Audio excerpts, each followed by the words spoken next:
What the heck is happening with the banks? Well, let's dive into it.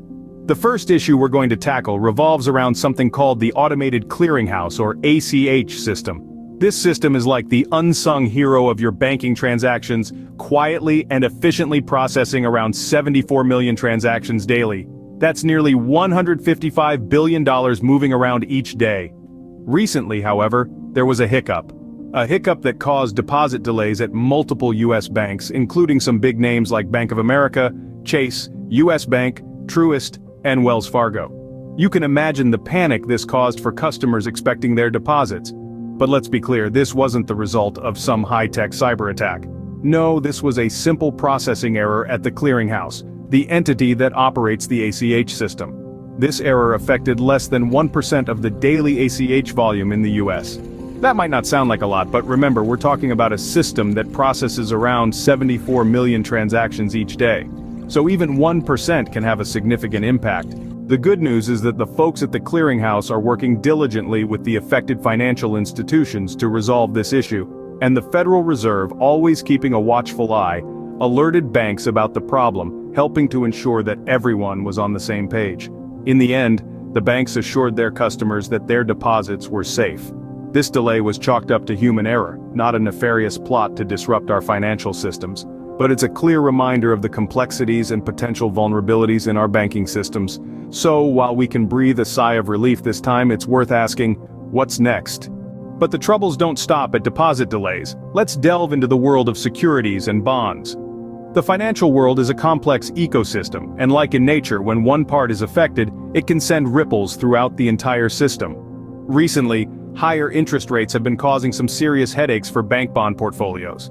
Let's take a moment to understand this. When interest rates rise, the value of existing bonds, which have fixed interest rates, tends to decrease. This is because new bonds will be issued at the higher interest rates, making the older, lower-yielding bonds less attractive to investors.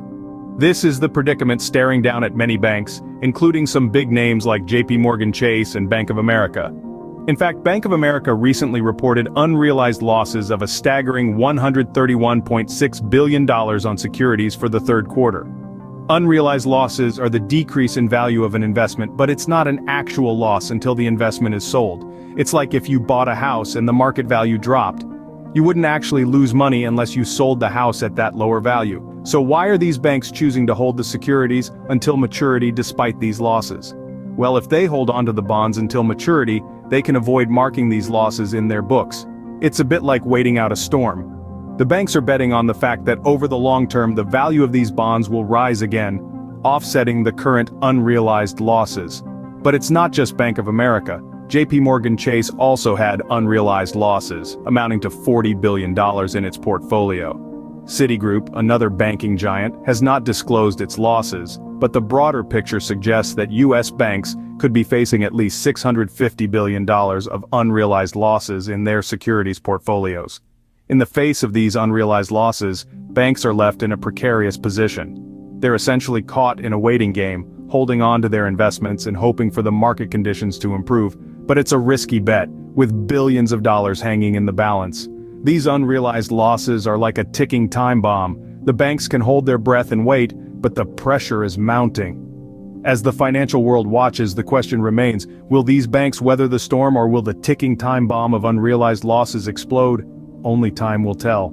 And if that wasn't enough, there's a new trend that's got the banks on edge: deposit withdrawals. Picture this. In the span of just 3 weeks, a whopping $100 billion has taken flight from U.S. commercial banks.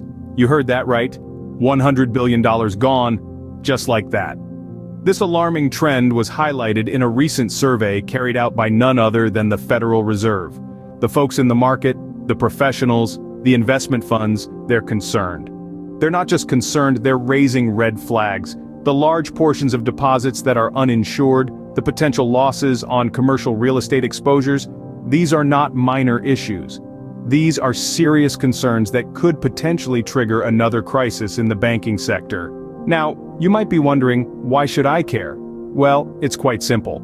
The health of the banking sector is intricately tied to the health of the economy. When the banking sector sneezes, the economy catches a cold. And who's at the center of this storm? It's the smaller and regional banks. they're particularly vulnerable, as they have a higher concentration of commercial real estate exposures. These banks, which are a vital part of our communities and our economy, could face tighter lending conditions. This in turn could have a ripple effect impacting businesses, jobs, and ultimately you and me. But what's causing this mass exodus of deposits? Well, there are a few factors at play. One major culprit is the rising interest rates, which are negatively impacting the returns on bonds and securities.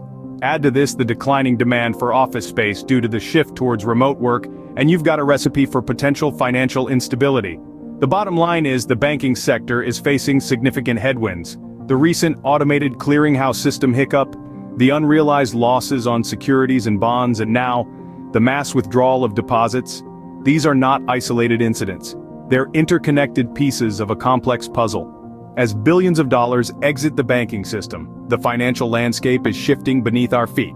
What's next for the banks? So, we've seen ACH problems, unrealized losses on securities and bonds, and massive deposit withdrawals. What does this all mean? Let's try to piece together the puzzle. We started with the ACH problems, a processing error at the clearinghouse, which caused delays in deposits at several major banks. While this affected less than 1% of the daily ACH volume, it's a stark reminder of how even the smallest hiccup in an intricate system like banking can cause wide-reaching ripples. Then we dove into the world of securities and bonds, where rising interest rates are causing headaches for banks. Unrealized losses are mounting, with Bank of America taking a hit of more than $130 billion, and JP Morgan Chase not far behind with $40 billion. While these figures are not considered losses from an accounting perspective, unless the banks decide to sell the securities, they underline the vulnerability of the banks in the fluctuating financial environment. And let's not forget the elephant in the room, the massive withdrawal of deposits from banks. In just 3 weeks, deposits in U.S. commercial banks declined by a staggering $100 billion. The reason? A growing concern about the financial stability of the banking sector, leading to a loss of trust. So, what's the bottom line? The banking sector is facing operational issues, financial losses, and a decreasing trust from the public. These challenges are not just isolated incidents, but symptoms of a larger, systemic issue that could have long-term impacts on the banking sector. It's a wake-up call for the banks to address these issues head-on, improve their operational efficiency, manage their financial risks better, and most importantly, restore the public's trust. But it's also a wake-up call for us, the public. We need to stay informed, ask the right questions, and make smart decisions about our finances. As we watch these events unfold, one thing is clear. The world of banking is far from stable. Stay tuned as we keep a close eye on these developments. And remember, in this volatile financial climate, knowledge is power.